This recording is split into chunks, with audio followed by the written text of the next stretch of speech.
ঘরের মাঠে সাফ শুরুর আগে নড়েচড়ে বসেছে বাফুফে। আসন্ন দক্ষিণ এশিয়ার শ্রেষ্ঠত্বের লড়াই শুরুর আগে সেপ্টেম্বর উইন্ডোতে ত্রিদেশীয় সিরিজ খেলার ব্যাপারে আলাপ চলছে বলে জানান বাফুফে সহসভাপতি ফাহাদ করিম। কিরগিজস্তান, মঙ্গোলিয়া, লেবাননের সাথে আলোচনা শেষে চূড়ান্ত হবে সূচি।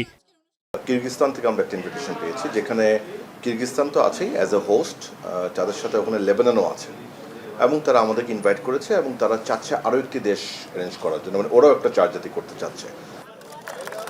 বুধবার ফিফা ফাউন্ডেশনের প্লেইং ফর পিচ শীর্ষক অনুষ্ঠানে যোগ দিতে এসে গণমাধ্যমের মুখোমুখি হয়ে দেশের ফুটবলের ভবিষ্যৎ নিয়েও আলাপ করেন তিনি। সাফ টুর্নামেন্টকে সামনে রেখে একের পর এক প্রবাসী ফুটবলারকে ডেরায় ভিড়িয়ে শিরোপাটা উঁচিয়ে ধরতে চায় স্বাগতিকরা। ফাহাদ করিম জানান, এই সপ্তাহে শুরু হবে ফারহান ওয়ালিদের পাসপোর্টের কাজ।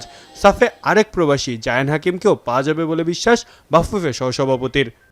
5 জন অরিজিনাল প্লেয়ারকে নিয়ে কাজ করছি ওই পার্টিকুলার উইন্ডোর জন্য। তার মধ্যে একজন তো ফারহান আলী ওয়াহিদ, আপনি জানেন, যার প্রাইমারি কাজ হয়ে গেছে। এখন উনি ইনফ্যাক্ট এই উইকটাতে আছেন ইউকেতে। সো আমরা চেষ্টা করবো ওনাকে এই উইকে লন্ডনে হয়তো পাঠিয়ে ওনার কনসুলেটে ওনার পাসপোর্টের কাজটা শুরু করার জন্য বায়োমেট্রিক্সটা দেওয়া মূলত। সো ইনশাল্লাহ ফারহান ইজ দেয়ার। এর বাইরে জায়ান হাকিমের প্রাইমারি কাগজপত্রের কাজ আমরা শুরু করেছি এখন। সো আমার ফেডারেশন থেকে বলা হয়েছে যে 2 মাস লাগবে। So let's see, most likely আমরা পাবো তাকে। কোনো কারণে মিস হলেও সাফে ডেফিনেটলি তাকে পাবো। এছাড়াও প্রবাসী ফুটবলারদের দলে ফেরাতে ইউরোপেও ক্যাম্প করার পরিকল্পনা করছে বাংলাদেশ ফুটবল ফেডারেশন।